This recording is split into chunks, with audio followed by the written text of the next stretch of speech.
আসসালামু আলাইকুম। আজকে আমরা ইংরেজির শিখব একদম গোড়া থেকে। প্রথমে আমরা শিখব সাবজেক্ট এবং প্রেডিকেট। তো সাবজেক্ট এবং প্রেডিকেট কাকে বলে আগে আমরা জেনে নেব।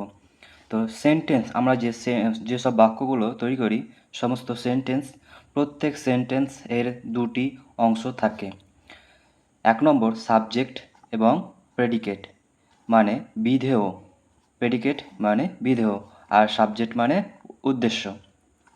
বাক্যে যার সম্বন্ধে কিছু বলা হয় তাকে সাবজেক্ট বলে এবং সাবজেক্টের সম্বন্ধে যা কিছু বলা হয় তাকে প্রেডিকেট বলে।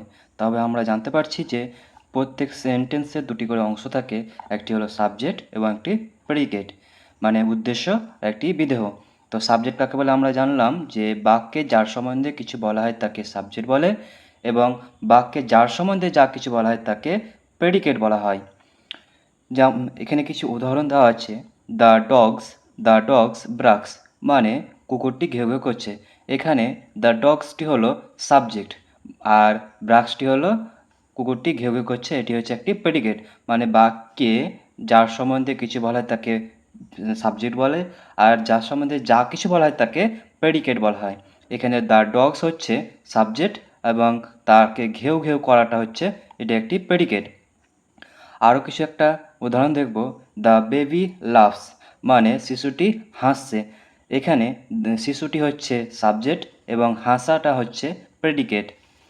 আরও একটা দেখব যে দ্য বয় রান ফাস্ট ছেলেটি দ্রুত দৌড়ায়, বালকটি দ্রুত দৌড়ায়। মানে দ্য বয় হচ্ছে সাবজেক্ট, রান ফাস্ট হচ্ছে প্রেডিকেট। উই ইট রাইস আমরা ভাত খাই, আমরা ভাত খাই মানে উই হচ্ছে এখানে সাবজেক্ট, ইট রাইস হচ্ছে প্রেডিকেট। আবার দেখব হি সিং ওয়েল, এখানে হি হচ্ছে সাবজেক্ট, সিং ওয়েল হচ্ছে প্রেডিকেট।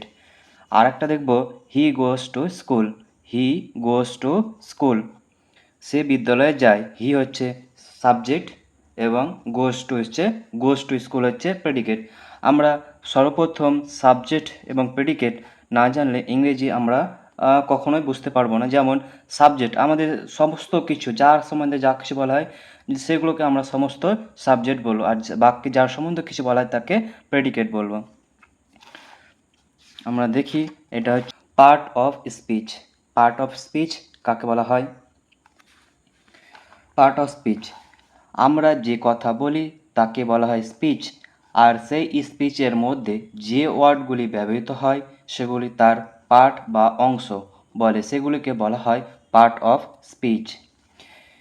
নিচের সেন্টেন্সটি দেখো, রেবা সিং সুইটলি রেবা মিষ্টি সুরে গান গায়।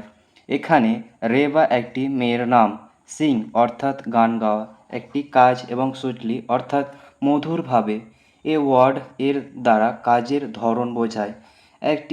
এইভাবে একটি সেন্টেন্সের মধ্যে বিভিন্ন অর্থের বিভিন্ন ওয়ার্ড ব্যবহার করা হয়। এগুলি সেন্টেন্সের একটি পার্ট বা অংশ। ইংরেজি ব্যাকরণে এগুলিকে পার্ট অফ স্পিচ বলা হয়। কাজ ও প্রকৃতি অনুসারে এগুলিকে ৮ শ্রেণীতে ভাগ করা হয়। যেমন আমরা জানি noun, pronoun, adjective, verb, adverb, preposition, conjunction, interjection. আমরা জানি যে ইংলিশ গ্রামারে টোটাল ৮টি বিষয় আছে যেগুলো আমাদের খুবই জানা প্রয়োজনীয়। তো নাউন প্রথমে আমরা শিখব পরবর্তীতে।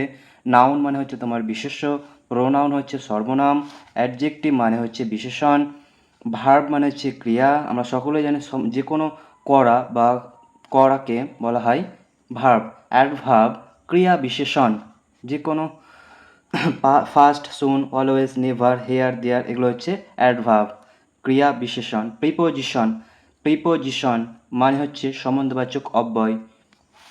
আর কনজাংশন মানে যে কোনো দুটি ওয়ার্ডকে সংযুক্ত করে বা সংযোজক অব্যয় বলা হয় একে কনজাংশন। আর একটা দেখব ইন্টারজেকশন মানে আবেগসূচক অব্যয়। আমরা পরবর্তীতে শিখব পার্ট অফ স্পিচের এই ৮টি গ্রামারের ৮টি বিষয়গুলি পরবর্তীতে শিখব। যদি ভিডিওটি ভালো লেগে থাকে